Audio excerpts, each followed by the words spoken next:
Technical difficulties. Wow. How relieved are you right now? I am very relieved because I was more nervous for tech inspection than to drive.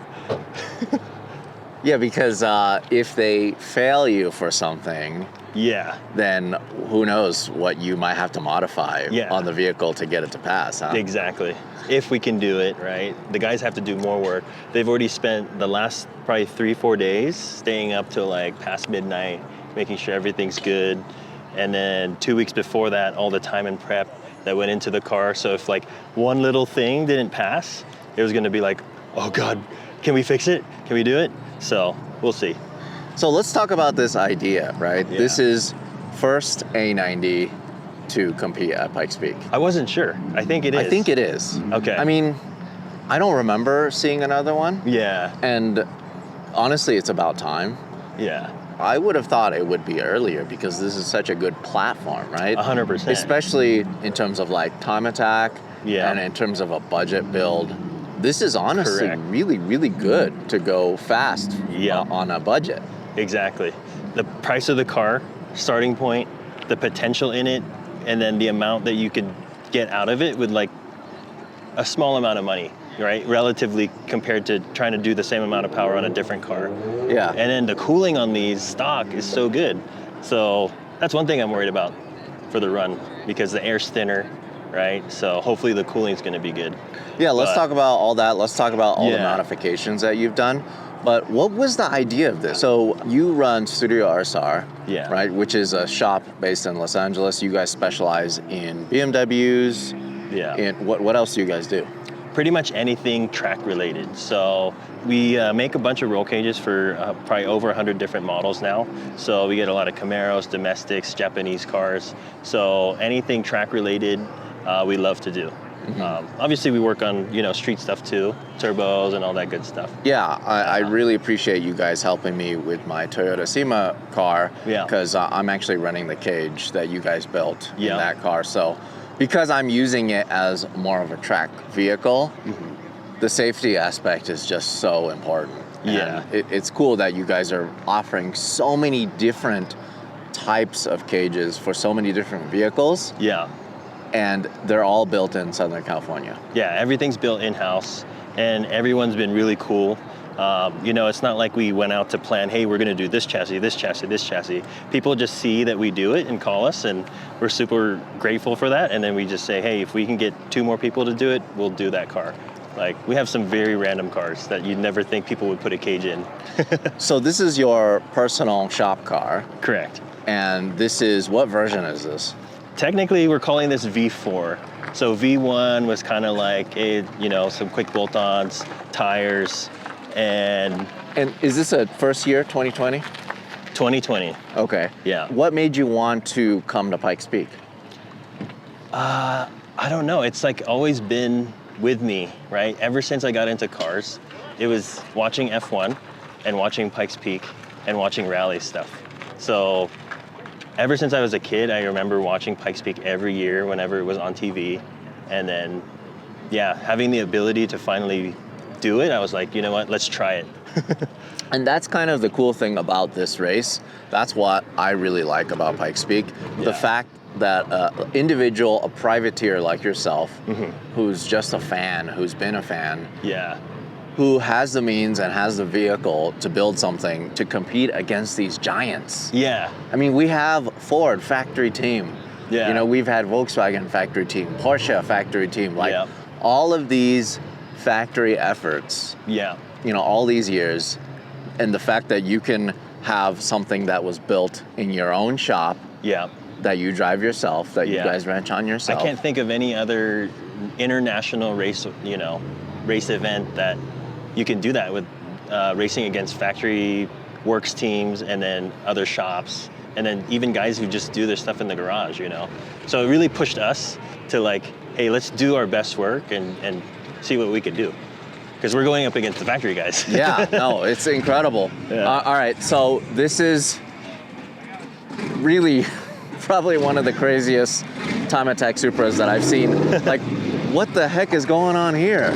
So This is insane. we call this the shark fin. And when we built the car, technically V3, for Global Time Attack, Coda, you know, that's when all the aero changed and we did a bunch of suspension stuff.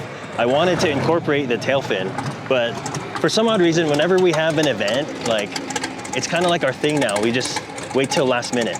But it's because we have so many customers' cars to work on, you know, all that good stuff. So, but yeah, this tail fin I've been dreaming about for years. So what's the science behind it? You know, if you ask the F1 guys, it's for lateral stability, left to right. But there's some people I've noticed too, whenever cars have something on the roof that's affecting the boundary layer of the aero going over the roof, down over the rear, if something's on the roof, it's kind of creating a turbulence. So I think what's happening is this is supposed to be reorganizing the air so that you get a clean stream under the wing. Got it, because what a lot of people don't understand is the downforce created from the wing is not the air pushing up top, it's Correct. the air getting Flowing pulled, under, flowing yeah. under. Yeah, and that's why this APR dual element, you know, this lets air leak a little bit and it adds even more downforce. So like without this, they say it's like a 50, 60% increase in downforce. With this, it's like 80, 85, just from this little piece. So we got really obsessed with aero when we started doing all these time attack changes. So what other aero pieces did you guys add to this? We've got the bigger rear diffuser. So with this rule set, we're allowed to just basically do whatever we want underneath the car. So we went a lot more forward. We did the bumper cut all the way across instead of, we used to have it just here, but now we're able to vent the rear wheels so that the air pressure inside the wheel well can be relieved as much as possible. And then what about the front aero-wise? So same idea, relieving the air pressure inside the wheel wells. We did the vented hood. So as you guys probably know, it's really cool on the Supra that the fender is the hood. So it was actually pretty easy to incorporate that. And then underneath the splitter, we've got the high downforce tunnels that are going into the wheel well.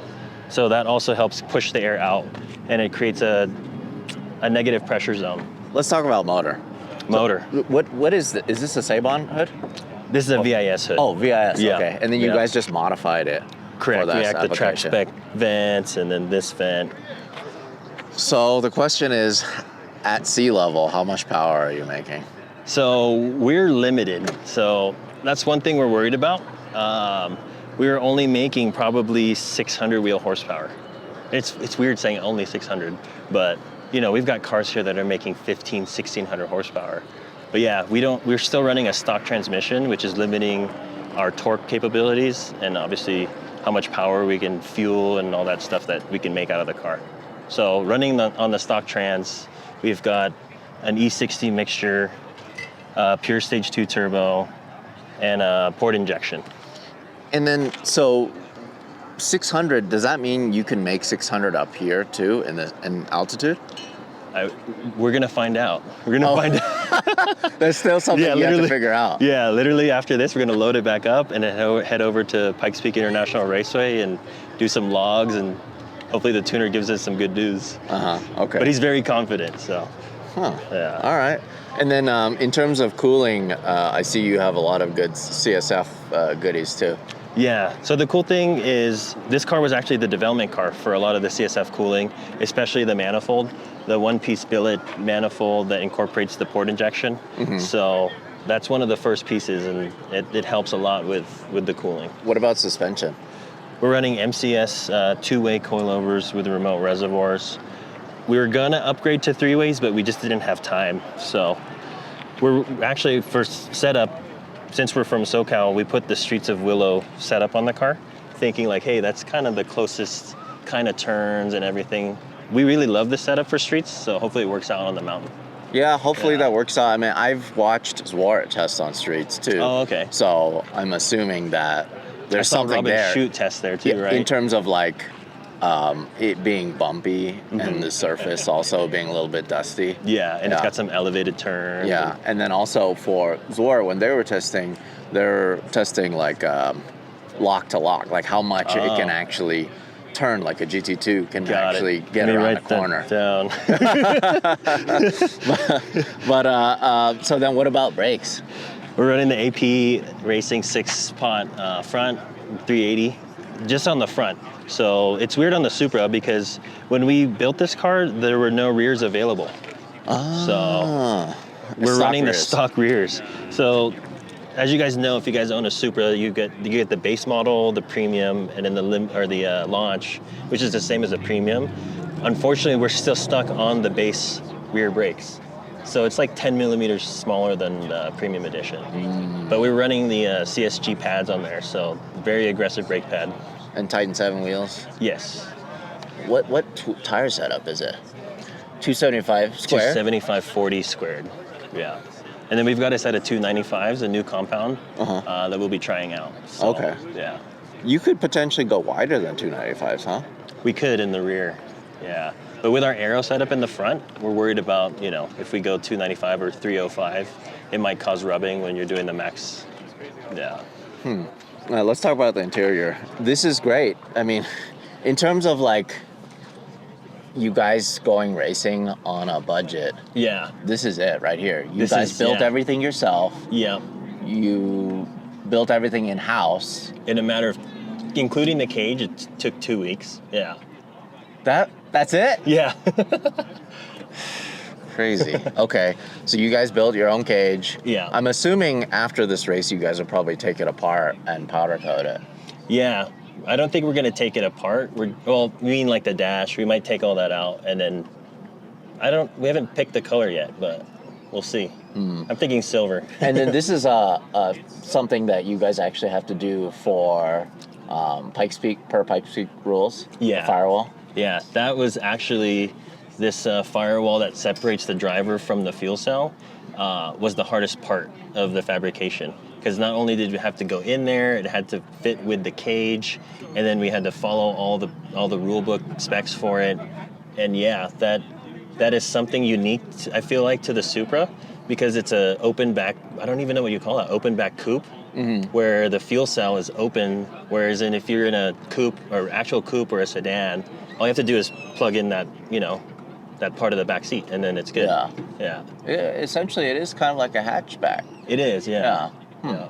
This is kind of a interesting thing. You were able to retain a lot of the stock functions here with the steering wheel setup. Yeah. So we didn't want to go standalone with the amount of time that we had. And especially at the power level that we're running, there's really no need for the standalone. So the risk to benefit factor was not worth it. So I wanted to keep the ECU, keep all the factory kind of functions. And on these cars, so much is done through the iDrive. So we want to retain that for sure. And a lot of the inspiration in here was, let's get it as close to the factory Supra GT4 car. So I wanted to emulate that as much as possible. Wait, so you're telling me you have to turn off traction control when you turn this on? Yeah. You have to turn off, so like, a lot of the functionality is still there? Yes. It's actually all still there. Does it still have air conditioning? No, we took the ducts out. Okay. So Got we it. still have the compressor on the engine. Really? Yeah. You can't take that off? We could have, but we didn't have time. So That's so cool. Yeah. If the speakers were still in, I could be bumping music up the mountain if I wanted to. That's awesome. But this thing makes its own music. This thing sounds really good. It's very loud. Thank you. Yeah. This is super cool. We were able to keep this with the Battle Arrow's really nice bracket. And then we've got the magnetic paddles from JQ Works. So these are awesome. You need to get these on your car. Yeah, that would be super cool. Yeah. I love that. So, and you guys have a whole switch panel here now? Yeah. So we're ready to add all these different things, but for Pikes, we're just using this one for the fuel. What are you going to do with the key? So you actually have to have the key to start it. And I don't know what we're going to do. I'm probably going to double side tape it to something, and then hopefully it stays there. Most of the time it finds its way under the seat, or it's like, yeah. I love that you guys still have cup holders. I think that's so cool. Yeah. Well, I don't want to hold you guys up. I know you guys have to go back to Pikes Peak International Raceway to do testing. Yeah. But we're going to be following you the whole week. Awesome. You can't get rid of us. We're going to be getting as many nice video and stills of this thing. Yeah. But this is it. That was the big relief for today. Yeah. Passing tech. Yeah. So cool. Awesome. I'm so happy for you guys. I can't wait for you. You are a rookie too. Yeah, first year. So we'll see. It'd be nice to be fastest rookie. I'd be happy with that. But really, I just want to cross the line.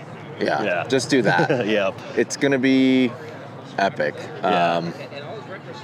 I can't wait to see it. Yeah, and thanks for all your help with the advice. So no, I mean, for me, it's such a visual thing, you know.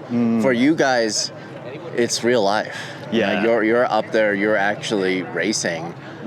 For me, it's just the inspiration part of what this race actually represents. All of it, you know, the cars, the people, the culture, the history. Yeah, That's what I love about it, and you know, I'm so glad that you guys are a part of the story now. Thank you, dude. Thank you. Yeah, cool.